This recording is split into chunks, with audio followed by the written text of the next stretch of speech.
This is the Barbados Today morning news for Wednesday, March 22nd. Thank you for joining us. I am Marie-Claire Williams. Attorney at law and social activist David Comissiong is expected to file a lawsuit against the Hyatt Centric Development today. A letter to this effect was hand-delivered to the Office of Attorney General Adriel Brathwaite yesterday. Comissiong is contesting the recent approval granted by Prime Minister Frundle Stewart for construction of the 15-story beachfront property on Bay Street. He informed government that he plans to file the fixed-date claim form and the supporting affidavit at the Registry of the Supreme Court at 1 o'clock this afternoon.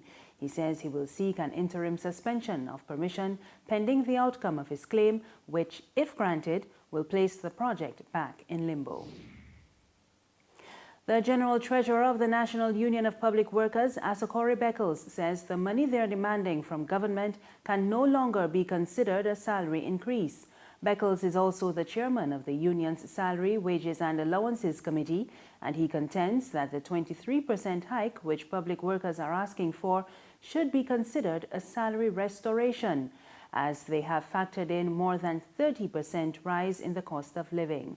He has also hit back at a recent statement by Cabinet Minister Don Villinis, who described the NUPW's demands as unreasonable. For the past 2 years, the government of Barbados have been trying to convince the public that things were not as bad as they seemed. They have continually projected economic growth and a booming tourism sector. When it has suited them, the economy was good enough to warrant their 10%. Now, the workers in this country are asking for their due. And they were told that the state of the economy is too bad. If it is so, why have the government increased expenditure on goods and services by over $110 million in the past 2 years? Why is the government spending over $150 million more than it did last year? Why couldn't that money be given to the public servants in order to foster demand and stimulate the economy?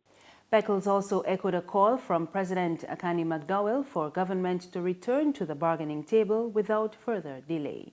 Rather than meet us to cooperate and negotiate and have mature discussions, they have made grand statements and disrespectful to the union in the media. Now tell me, who is frustrating the system? People say the union should meet first, yet they forget we have all followed procedures and we are asking to meet again.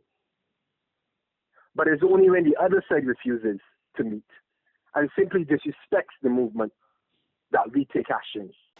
The Director of the Criminal Justice and Research Unit, Cheryl Willoughby, is raising concern that more young children are smoking marijuana. Willoughby did not say how widespread the problem was, but she told a stakeholders meeting for the charity My Child and I that minors are being introduced to the drug as early as 7. We spoke to Dr. Connell, a psychiatrist at the psychiatric hospital, who stated that traditionally marijuana use began in teenage years as a direct result of the adolescent nature to experiment.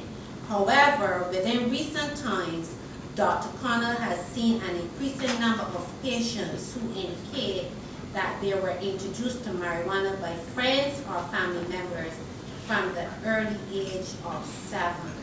So we are seeing a number of youngsters now, 7 and younger, who are being introduced to marijuana. These findings were supported by inmates from Dawes Prison, who disclosed that they were introduced to marijuana by friends and family members between the ages of 6 and 9. Telecoms executive Niall Sheehy has parted ways with Flow Barbados almost 2 years after he was appointed managing director. Company officials have been tight-lipped on the development. It is not immediately clear what Sheehy's next move will be, but it follows the January 1st appointment of Jamaican Garfield Sinclair, the former CEO of Cable and Wireless Jamaica, as the company's president for the Caribbean. Sinclair is due to address a media roundtable here today. Sheehy's departure also comes on the heels of the resignation last October of Flow's head of marketing, Shelly Ann Hee Chung, and Vice President of Cable and Wireless Business, Jagannath Das. Their positions have since been filled. The family of Barbados' latest accident victim, Chad Butcher, is trying to come to terms with the fact that he is no longer with them. Butcher died in the early hours of yesterday morning after his car struck a wall at the National Sports Council on My Lord's Hill. He's the 13th road fatality for the year. Barbados Today spoke with his grandfather, Anderson Griffith. Tell me what kind of boy he was. He was cool and quiet and very reserved. Didn't used to get into trouble, nothing so. What he like doing? Pardon? What he like doing? Well, he liked doing any little thing. He could have fixed any little thing, like cell phones, anything he could have done. So tell me how you're feeling right about that. Pardon? How you're feeling. Well, I feel sad about it, definitely sad. I feel hurt about it. I ain't went by the accident now, so I can't take on that. There's regional and international news after this short break. Get your paper, get your paper. Only $2.25, $2.20. Who? For what? That's the Bear Stare News. I don't read about that on Barbados Today since last night. That can't only can't do. $2.20. Who? The Barbados Today, news you can trust.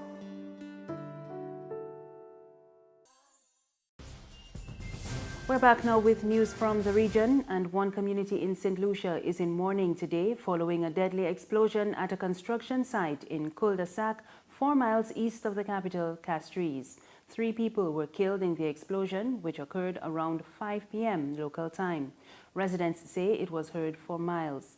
The incident occurred at Reno Construction, and media reports indicate that employees were performing welding work at the top of a container which had dynamites. Hospital sources say several other people were injured, and there were also reports of damage to properties within the vicinity of the construction site. Prime Minister Alan Chasney has extended his condolences to the victims' families. And further afield, the UK government says the cabin baggage ban on laptops from flights from certain countries was necessary following talks on air security. The ban applies to direct flights from Turkey, Lebanon, Jordan, Egypt, Tunisia, and Saudi Arabia. It followed a similar move by the US. We get more in this BBC report. What you have to imagine is how close US and British intelligence services are.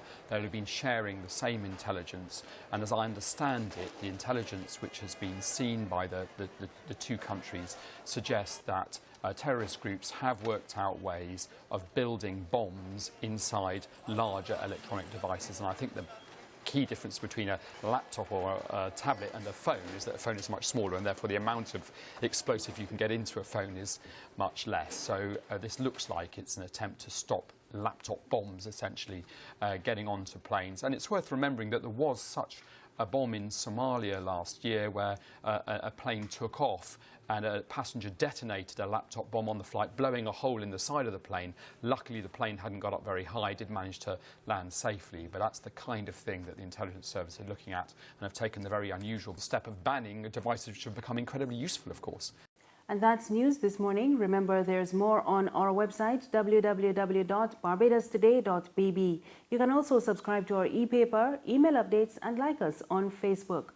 We're on Izumi Media in bus terminals and Screenplay at supermarkets and gas stations near you. Or you can tune in to Channel 99 on Flow TV or Mix 96.9 FM for more news. I am Mary Claire Williams. Have a good morning.